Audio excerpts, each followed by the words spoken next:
I now have the honor to invite Mr. António Guterres, Secretary General of the United Nations, to deliver his remarks. Secretary General.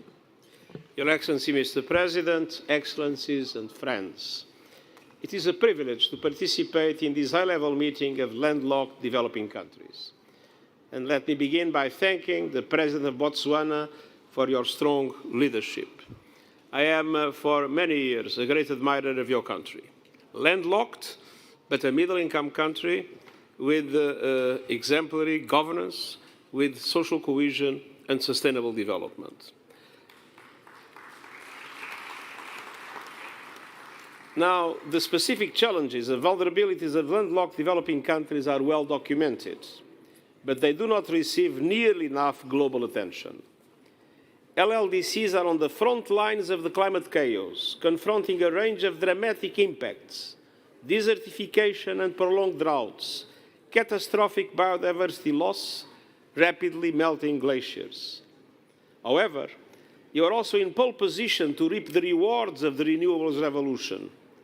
You can be champions of an energy transition that is sustainable, just, inclusive and equitable. But to do all of these, you need much, much more support. The global stocktake to be approved in this COP is critical. It must mark a turning point towards a surge of global climate ambition in 2025 and beyond. And that demands action across three priority areas. First, action on finance. And it's good to have a Minister of Finance together with us. We need to see a boosting of contributions to the new loss and damage fund. It started well, but with very little money. It must be a much bigger fund than what it looks like at the present moment. And we need developed countries to make good on their financial commitments by clarifying how they will deliver or are delivering the $100 billion a year and setting out a clear plan to double adaptation finance. But we must go further still. We must reform the deeply unfair global financial architecture so that it better represents developing countries and better responds to their needs. We need an international financial system that meets the needs of LLDCs with an effective debt relief mechanism that supports payment suspensions, longer lending terms, and lower rates. And we need international financial institutions to fully align with the Paris Agreement.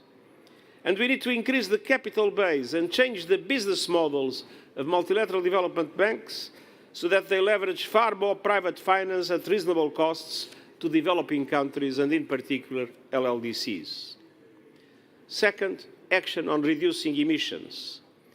We must preserve the limit of 1.5 degrees of heating as set out in the Paris Agreement to avert the worst of climate chaos. The global stocktake must set clear expectations that countries' 2025 national determined contributions will align with 1.5 degree limit. And it must advance a just, fair and equitable transition from fossil fuels to renewables. By committing countries to triple renewable capacity, double energy efficiency and bringing clean energy to all by 2030. And by committing to phase out fossil fuels on a clear time frame that aligns with the 1.5 degree limit. Countries must also take action in line with my Climate Solidarity Pact and Acceleration Agenda, eating fast forward on their net zero timelines so that they get there as soon as possible to 2040 in developed countries and 2050 in emerging economies. There is this, I would say, very unfair situations. There are no LLDCs that are big emitters, but LLDCs are in the front line of the negative, devastating impacts of climate change. And so I think you have a moral authority to tell big emitters, namely the G20 countries that represent 80% of the emissions, it's time to seriously reduce emissions in order for LLDCs to have a chance not to be so dramatically impacted by the acceleration of the climate chaos consequences.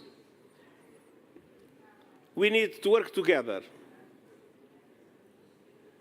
with a new level of international cooperation, governments, countries and companies, to support the global transition to net zero by 2050. This includes putting a fair price on carbon, protecting everyone everywhere with early warning systems, and aligning all critical emitting sectors with 1.5 degrees.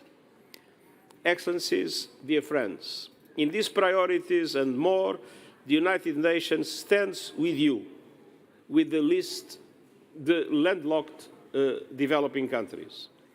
Together, we can lay the foundation for a more resilient and sustainable future for over 500 million people of landlocked developing countries, leaving no one behind, as it is our key message of the Sustainable Development Goals.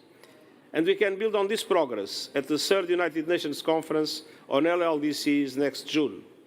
I salute the government of Rwanda for hosting the conference, and I'm prepared to participate there. The United Nations system will be entirely mobilized to ensure a successful and decisive conference, and I have to tell you, we are proud to be your partner today and in the future, and we take very seriously the dramatic impacts you are facing and the limitations of resources that most of the LLDCs today have to be able to provide to their people what their people deserves. And there is no reason for landlocked developing countries not to be able to provide to their own citizens the same kind of levels of well-being that we want everywhere across the world. Thank you very much.